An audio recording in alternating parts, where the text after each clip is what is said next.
أبوكم ما يبيني. أنا زوجته عشان العرف، لاني بنت عمه. صالح ايش فيك؟ ما فيني شيء. ايش فيني انا؟ ما ادري، عشان كذي سألتك.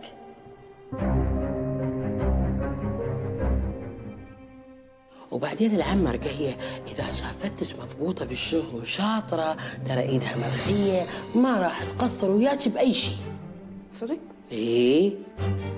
يعني تساعدني برأيك؟ تزيد إجرتك مثلاً؟ أو يعني مثلا تاخذنا هنا نقيمها. ولدكم المهندس فراج ناوي ينزل الانتخابات، وانا يا ضاحر نطاخ نازل، وما راح يعز عنكم شيء. أنا مستعدة أصير خدامة تحت ريولك إذا خليتينا أنا ونيران هنا يمك. ليش تبين زعلينة منك؟ بعد ما يتعب، ما أنا آسفة، الله يطيح حظي، هذا كله من غبائي. طمعت بهذا قلبك الطيب، قلت طيبة وهذا قلبها راح يلمنه، بس بعد ما أحكي. واثنيناتكم تتعاركون على هالمسكينة المخبرة، أصير فريسة أنا عندكم. منو ما يدري ان عندك بار بالبيت؟ هذا انت قلتها ببيتي، مو ببيت ابوهم، ومو حاطه بالسكه، وبعدين هذا بيتي كيفي. عمي أريد أسألك، ما في حد خبرك؟ والله للحين عبير ما حد اتصل.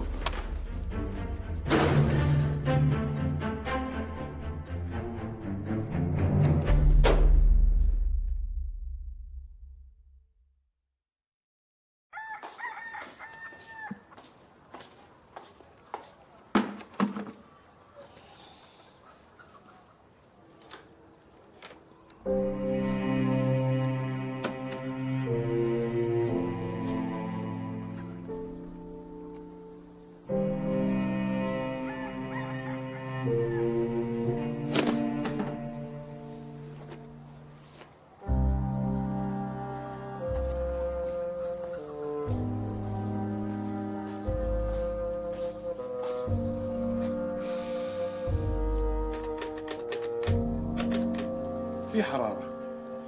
إيه ليش ما اتصلوا؟ يمكن ليه هسه ما وصلوا البصرة؟ الغايب عذره معاه. وبعدين يا بنتي هي رايحة عند أخوها، وعبير بنفسها تقول إن خالها متكلف ومريض، ويمكن يشغلوا معاه ومع مرضه. ادعي ربك يشافيه.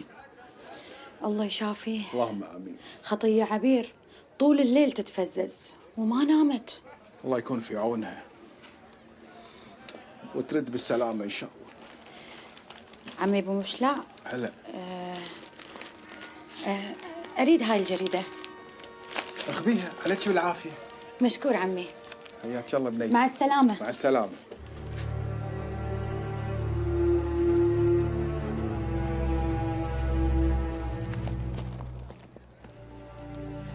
أخويا هلا اختي. تعرف تقرأ الجريدة؟ تدللين؟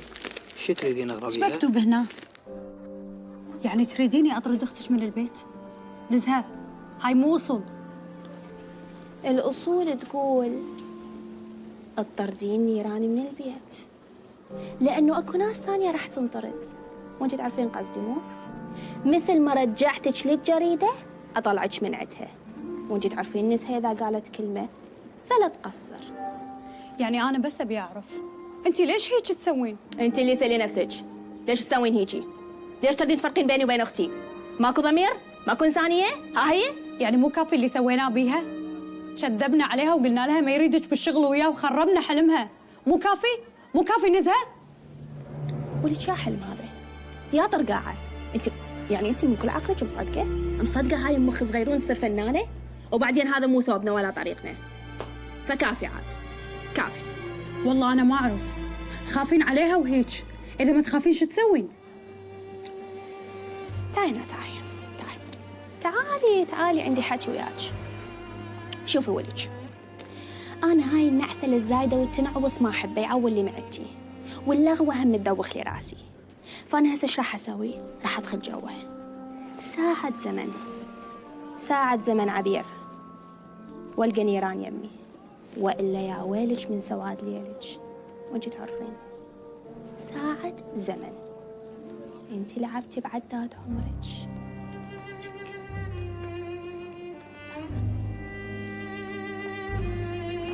تك عبير تك توك تك توك.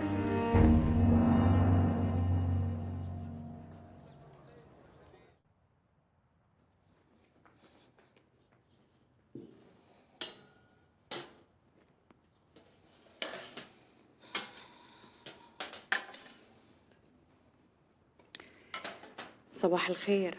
صباح الفل على عيونك. ما حتى ريق ها؟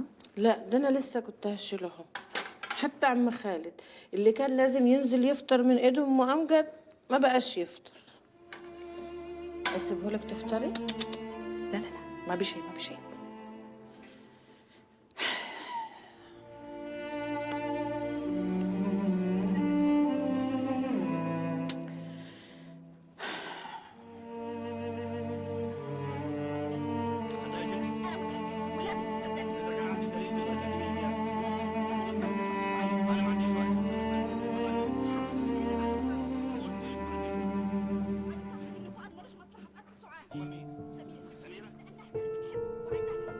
ينفع كده يا ست الستات تقطع الاكل؟ غلط عليك. وهو اكو شيء صح في البيت قاعد يصير. شوفت عينك خالد وينه؟ خالد قبل كان مضبوط مثل الساعة، ينزل يتريق على الطاولة، يقعد هني يقرأ جرايده، يشرب استكانة الشاي، وقبل لا يمشي شو يقول؟ محتاجين شيء؟ تبون شيء؟ خلاص كل شيء تغير، كل شيء تغير يا أم أمجد. خليني في القلب، في القلب يجرح ولا يطلع ويفضح. تفي من بقك ليه كده؟ بعد الشر عليك، شر العدو.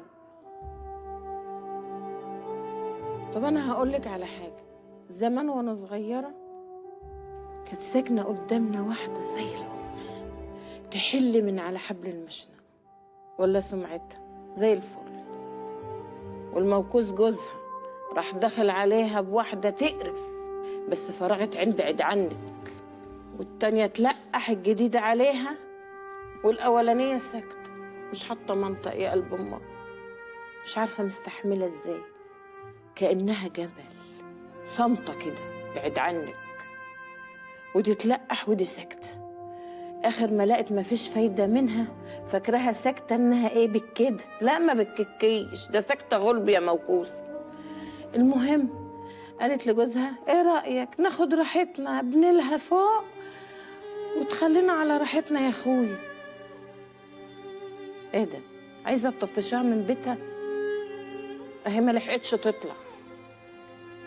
ماتت؟ يا ريت كان بقى احسن لها. بعد عنك راحت الخنكه السرايا الصفر. شكلي بلحقها. العدو عليك يا اختي بعد الشر، ليه تقولي كده؟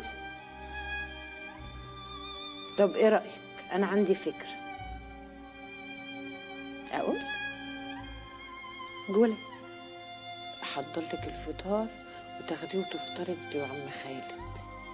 ايوه خليكي واعيه، اللي خد حاجه مني اخدها منه. الست الواعيه التكتك.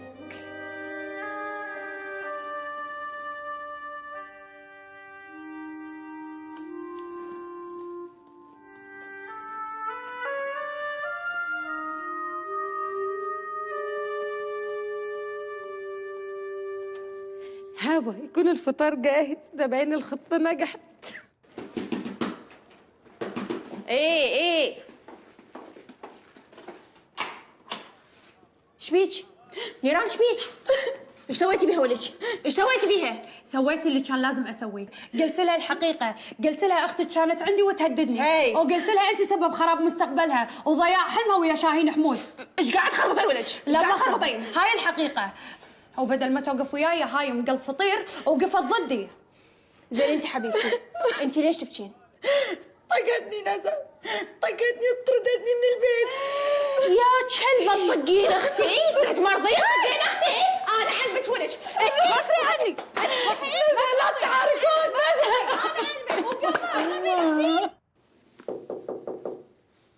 حياك.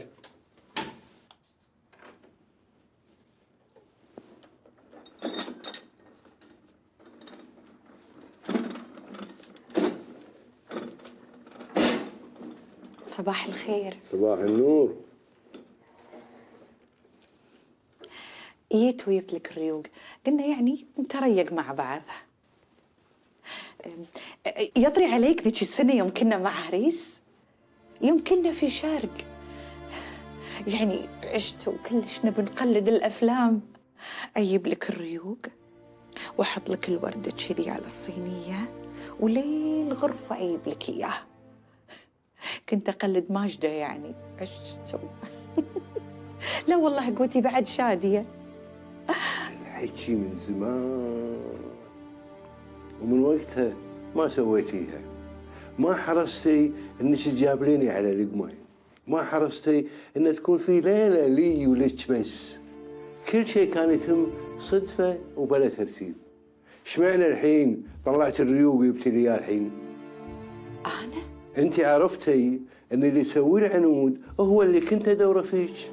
القصد مرة والعذر ولد. خالد، اللي يسمعك الحين يقول اني انا ما كنت لبجه معاك ولا اعرف السنع.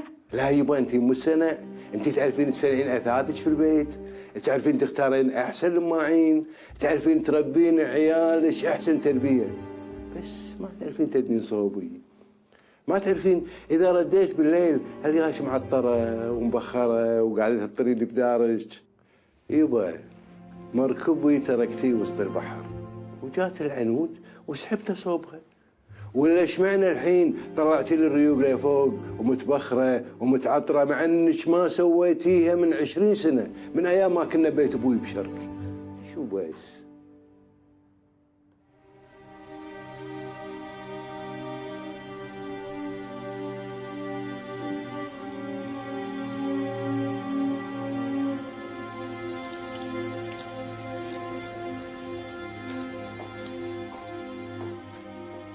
هاج مش فطيرة، استوى هذا عرفتك وطاردتك من البيت، ماكو شخصية؟ يلا يابا سلامات، صحافتنا عدت على خير. سلام. ما عندك غير العافية عيوني.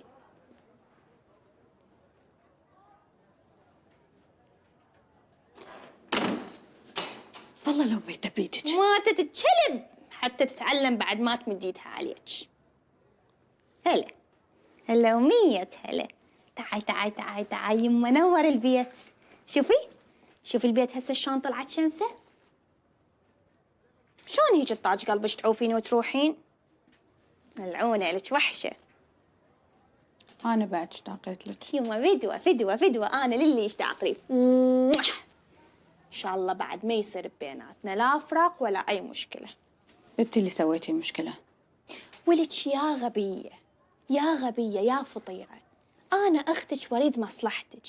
يا فن هذا، يا مسرح، يا طرقاعة، هذا شلعان قلب. نيران، أنا وإنتي متانيتنا دنيا ثانية. باكر تشوفين ربك شلون راح يفتحها من أوسع أبوابها وتقولين نسها قالت. ومثل ما هذا اللي يسمونه المخرج يدور على مصلحته، انتي هم لازم تعرفين شلون تدورين على مصلحتك يا عيني. يا مصلحة هاي نزهة، الكلام ينعقل. هو ما محتاجني، أنا اللي أريده يشغلني، هو عنده هواية غيري. ولك أنا ليش أصيح لك قلب الفطير؟ هيش عقلك هالقدوته، مخ صغيرون. إيه صحيح، عنده غيرك، بس ما عنده مثلك. نيران انت شايفة روحك؟ انت حورية، انت اللي مثلك لازم تتقدس. جمالك مرسوم رسم. وش ليش تدفنين روحك هيج دفن؟ ولك اصلا اللي مثلك ومثلي حرام يعيشون بهالبيت. اي والله حرام وحسافة، حرام نعيش بهيج بيت وبين هيج جيران مسودنين. وش انا وياك عندنا غير مستقبل. باكر تشوفين وتقولين نسها سوتها. يلا حضري روحك، كافي عاد هذا الحكي. ورانا عم رقية. طبعا هناك شلون بحضرت لك مفاجأة، فلا أطلع اسمي نسها إذا ما تطيرين من الفرح. يلا قومي حضري روحك، أنا رح أروح أجيب تاكسي. يلا. هاي كلبة كانت كسرت إيدي.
قريتيها؟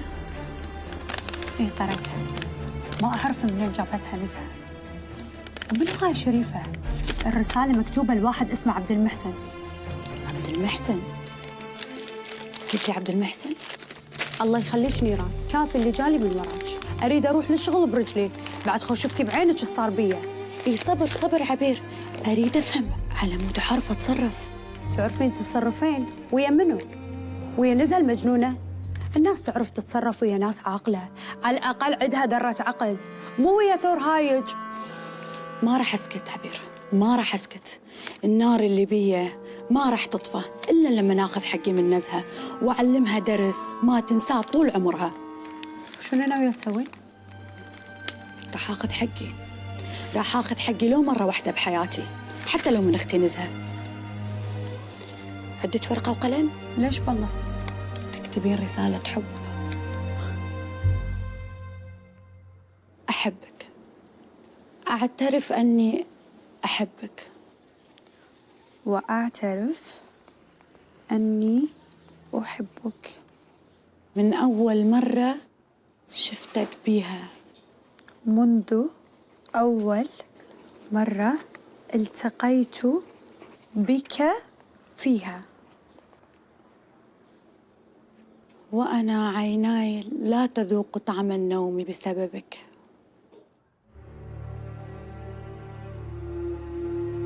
سأعترف لك بالحقيقة التي يجب أن تعرفها الآن، وأريد أن أحبك وتحبني ونعيش قصة حب، فهل ترضى بذلك؟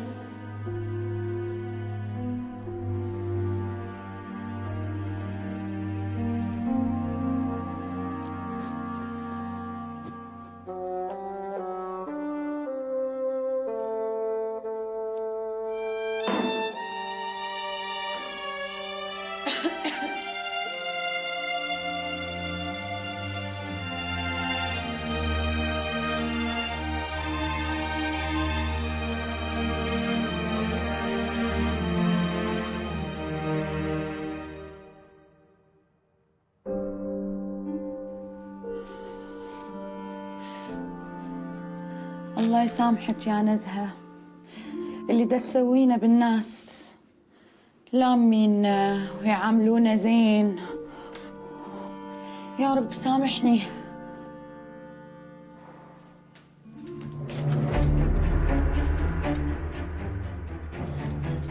أنا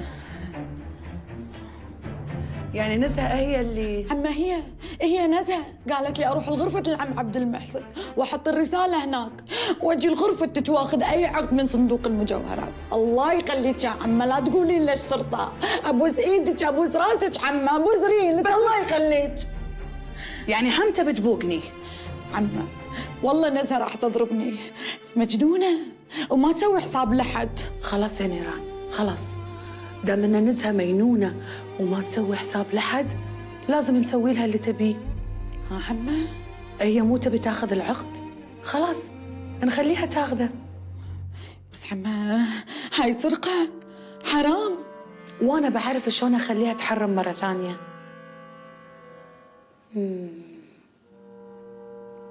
عندي شيء رخيص.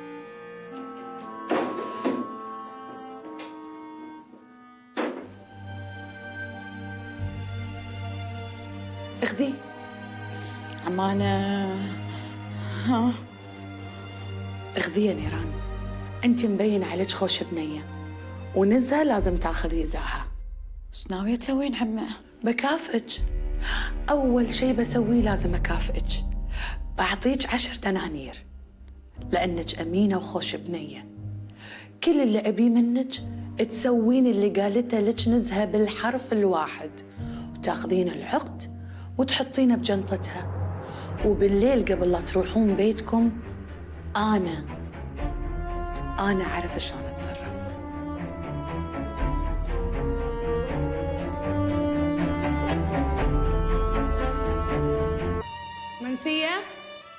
منسية ما راح تسمعك قاعد تشتغل برا.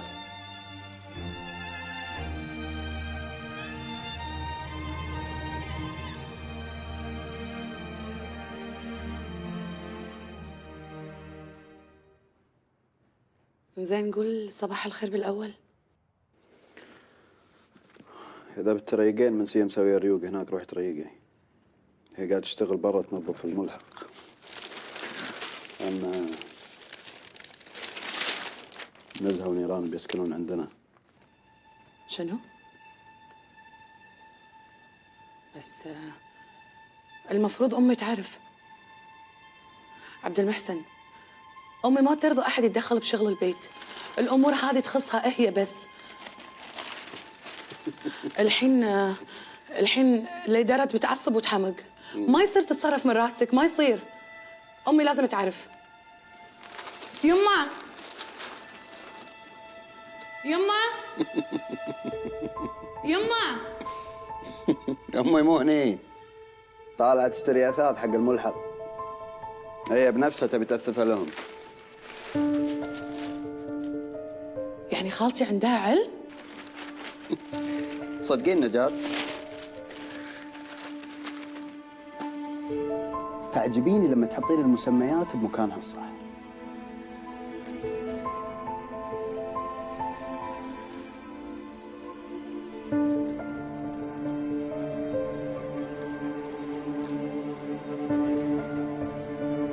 خالتك اللي هي أمي هي بنفسها لزمت عليهم أن يقعدون عندنا هني بالملحق. وإذا مستعيلة تبين تعرفين دقي عليها، توها متصلة من بيت خال عبد اللطيف.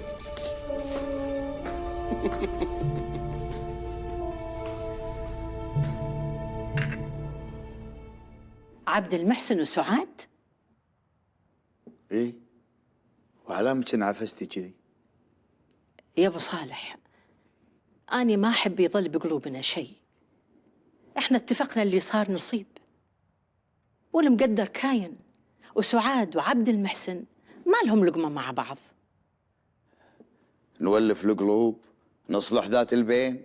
رب العالمين هو اللي يولف القلوب، لا هو بيدي ولا هو بيدك. رقية، علامة زايعة سعاد. عفا والله، عفا والله يا ابو صالح، انت اخوي، انا اختك. أنا أدري عنك. أقول لك يمين تقولي لي شمال، أقول لك نصلح ذات البين تقولي لي نصيب.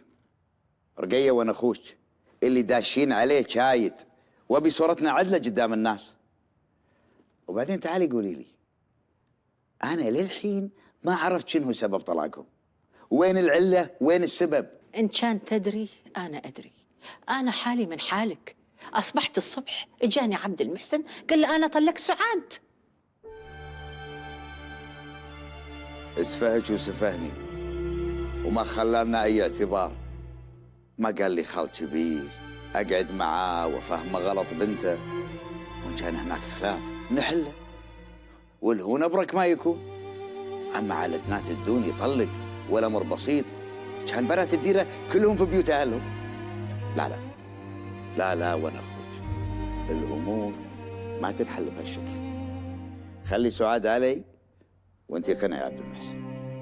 يا أبو صالح، أقنع عبد المحسن، لا هو ثوب ولا هو وظيفة أقنع بيها، هذا زواج. على سعاد؟ سعاد فيها عذر بنتي ولا يلحقني شكه؟ لا حاشا والله، الله يهداك يا أبو صالح. خلص ما يكون خاطرك إلا طيب. منسية، السلام عليكم عزام، شلونك؟ هلا يوسف، شلونك أنت؟ أنا الحمد لله بخير، إلا بشير ومنسية وينهم؟ أناديهم ما يردون. أمي بالسوق مع بشير. راحت السوق، كان قالت لي أنا كنت بالسوق. عاد ذوقها يعجبني، والليلة سفرتي ما أدري شو أسوي، ما أدري شلون بسكر الجنطة. وليش الحوسة؟ أخذ بس اللي تحتاجه، والباقي أخذ من سوقة مصر. يا حلوة سوقة مصر ويا كثرها. صدقين طافتني ولا اللوية اللي كنت فيها، بس ما أدري، أنا ببالي أمر يعني بيت خالي خالد، خالي عبد اللطيف، أسلم عليهم، بس ما أدري يمدي ولا لا. إذا ما يمديك قدامك التليفون، شو تسوي بعد؟ لا مو عدل أدق عليهم، أنا أقول أبلغ أمي تتصل عليهم وتعزمهم على العشاء، مرة واحدة نتجمع وهم أسلم عليهم. بس الله يهداهم أمي رايحة السوق. لا يمدي. الحين أنا أتصل على أمي، هي موجودة ببيت خالي عبد اللطيف، أبلغها وتبلغ خالي خالد ومرته وعياله ويتجمعون كلهم عندنا اليوم، عاد من زمان ما تجمعنا. الله يجزاك خير إنك طريت هالسالفة. دام كذي دقي عليها وبلغيها، أنا خل أودي قشي فوق شو تسكر الجنطة، ما أدري شاخذ وش أخلي. يوسف اسمع مني واخذ بس اللي تحتاجه.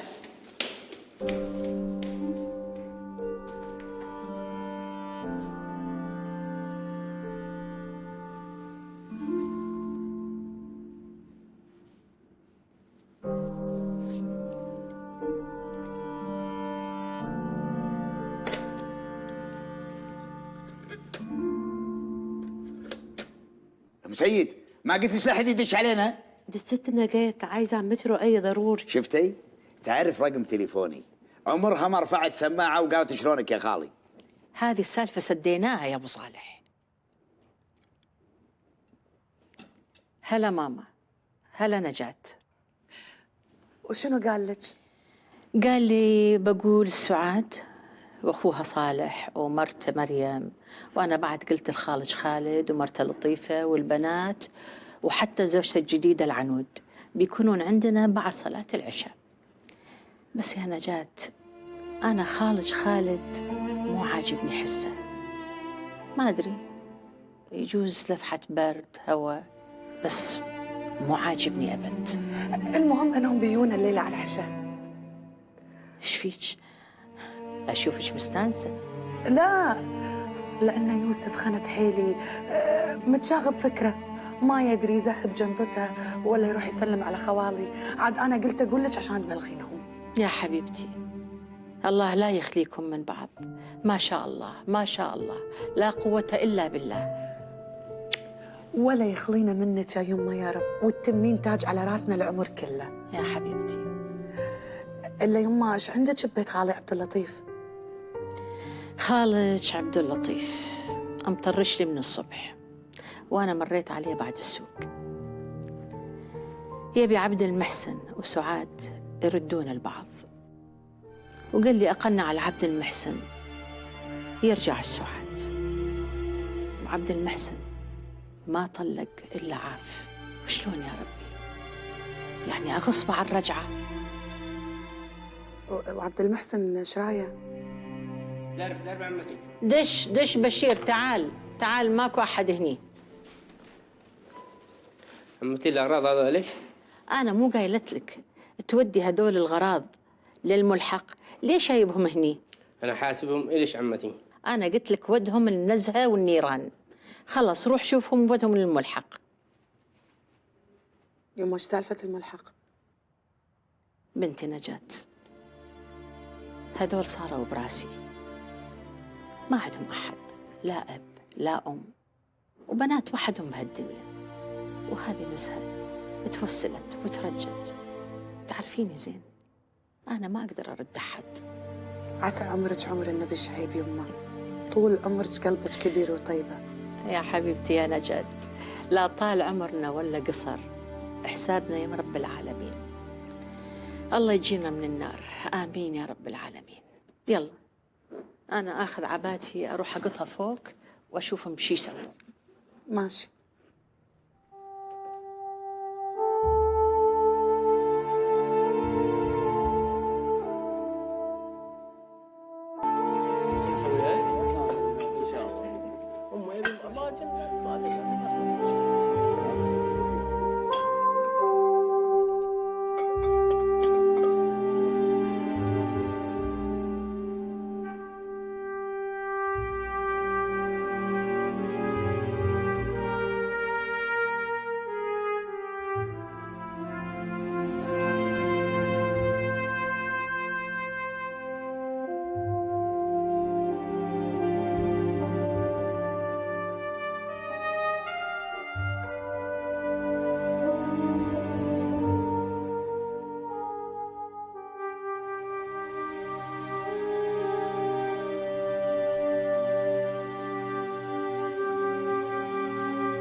يما رقية، بدرية استقبالها باكر مو؟ الله يذكرك بالشهادة. بدرية اتصلت عليك؟ اي كلمتني وبشوف راعي البيت، يعني اذا رخص لي رحت. عاد محتارة ما ادري ايش البس. تقول لي شنو البس؟ كبتها بينبطة من الملابس وتقول لي شنو البس؟ سمعين؟ والله من الفسق اللي ما له والي. والله خالي اختك لا تكلمها بهالسالفه، اذنها مسدوده صوب نجاة كلش، لو تكلمها من هني ل10 الشهر. عليها بألف عافية. الله يمتعك بمالك وحلالك وعيالك وكل شيء يا نجاة. حبيبتي يا خالتي، عاد انا اموت على ذوقك، علشان كذي باخذ رايك باللي راح البسه باكر. دقيقه واحده بس. يا حليلها. شفتي؟ قاعدين يذكرون فيها خوالها، لا من عبد اللطيف ولا من خالد. الا تعالي. علامة خالد دومه ساهي وساكت، ايش فيه؟ شو اقول لك؟ قول اللي صاير. العنود شالت قشها وراحت بيت اهلها، وهو يساهر القمرة على فراقها.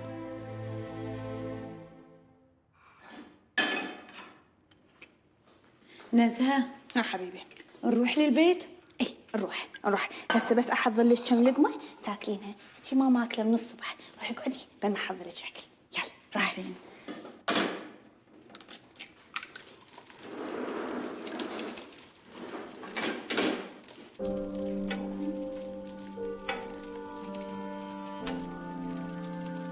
اكلي يا عمري يا حبيبتي.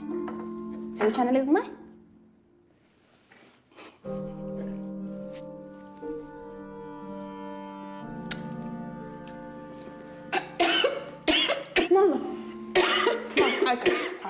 شو مش فاهمة؟ عكفش. اسم الله يا عيوني، اسم الله يا روحي. تنكت. اسم الله. هسه احسن؟ بس كافي. لا ما قلتي شيء. مالح ما حبيتي؟